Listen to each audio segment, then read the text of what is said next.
और हमारे बीच में श्री नीरज जोशी जी, आचार्य नीरज जोशी जी, आप भी कथाव्यास हैं, आप भी हमारे बीच बता रहे हैं, आपका स्वागत है। और ये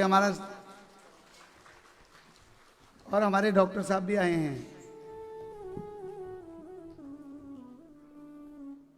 आइए, स्वागत आपका।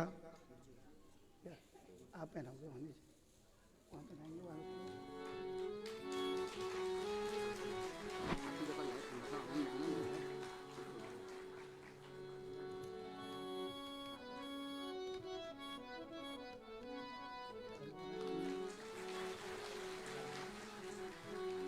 आपका स्वागत है, आइएगा।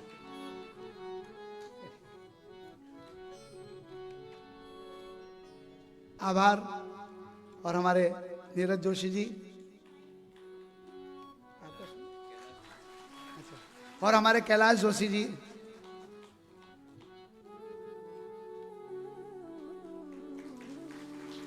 विराजो दोषी। आरती जलिए। श्री राधे। वंदे देव उमापतिं सुरगुरुं, वंदे जगत्कारणं, वंदे पन्नगभूषणं मृगधरं, वंदे पशूनां पतिं, वंदे सूर्यशशाङ्कवहनिनयनं,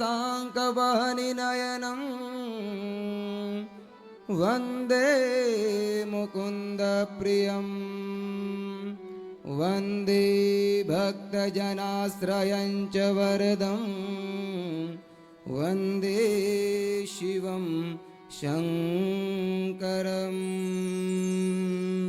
ओम नमः पार्वती पतये, हर हर हर महादेव शंभो। परम मंगलमय परात्पर अखिलेश्वर, जगत के आधार भक्त वत्सल भगवान महादेव के चरणों में वंदन करते हुए तदोपरांत व्यासपीठ में विराजमान हमारे परम पूज्य गुरुदेव कहते हैं, जो सम्माननीय पुरुष होते हैं वो किसी के परिचय का मोहताज नहीं होते हैं। फिर वृंदावन में हमारे गुरु हमें बताया करते थे, आत्मनाम गुरोर नाम नाम अति कृपणस्य च श्रेयस कामो गृणीयात ज्येष्ठ पुत्र कलत्रयो।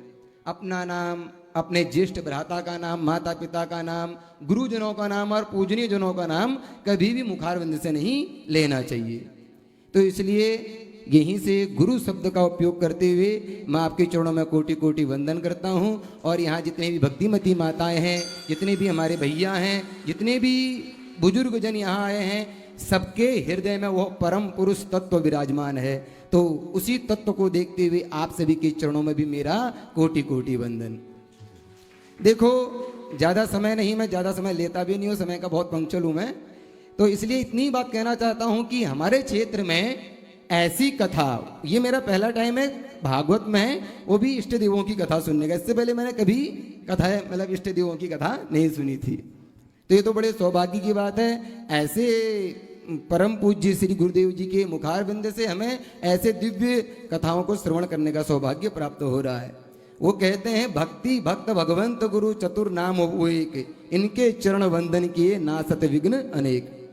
इसलिए हम सबसे बड़ी बात क्या है कि हमारे क्षेत्र में, हमारे क्षेत्र की कथा मिल पाना बड़ा मुश्किल है। मिल जाए तो श्रवण कर पाना बड़ा मुश्किल है, और श्रवण करने को मिल भी जाए तो मनन कर पाना बड़ा मुश्किल है। और मनन जिसने कर दिया वो भागवत में आता है, मन श्रवणम तो कृतम सर्वम न तथा मननम कृतम श्रवणस्य विभेदेन फल भेदोत्र संस्थित। वहां धुंधकारी ने एक ऐसा ही था, केवल जिसने अकेले मनन किया सो तर गया। आए तो सभी थे कथा सुनने वहां, और लेकिन एक और अन्य जितने भी थे उनका कल्याण नहीं हुआ। तो इससे क्या सिद्ध होता है कि आने से कल्याण कभी नहीं होगा। कथा सुनने से गुरुदेव चाहे कितनी ही बड़ी व्याकरण के पद्धति से, चाहे कितनी साहित्यिक पद्धति से कथा करें, जब तक आप उनके कहे हुए शब्दों को हृदयंगम नहीं करेंगे तब तक कल्याण होने वाला नहीं। बड़े बड़े स्कूल में चाहे बच्चों को कितना ही डाल लो आप, जब तक बच्चा स्कूल में जाकर मन नहीं लगाएगा, पढ़ाई नहीं करेगा, तब तक कल्याण होने वाला नहीं।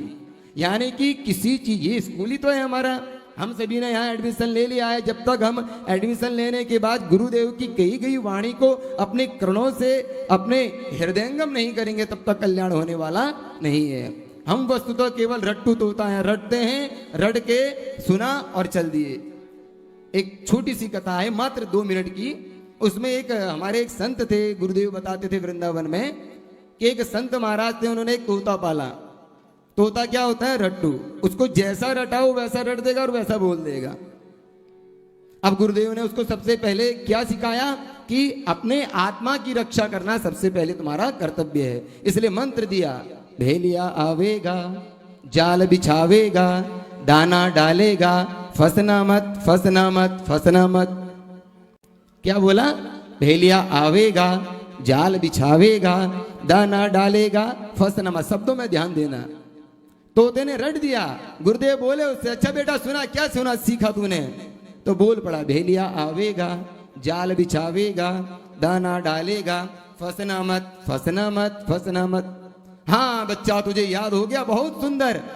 ऐसी बेचारा रोज रटता रहे। अब गुरुदेव उससे कहें, ठीक है बेटा बहुत अच्छा रट रहे हो, अच्छा ठीक है तुम आश्रम में रहना कुछ दिन के लिए, मैं भ्रमण करने के लिए चला।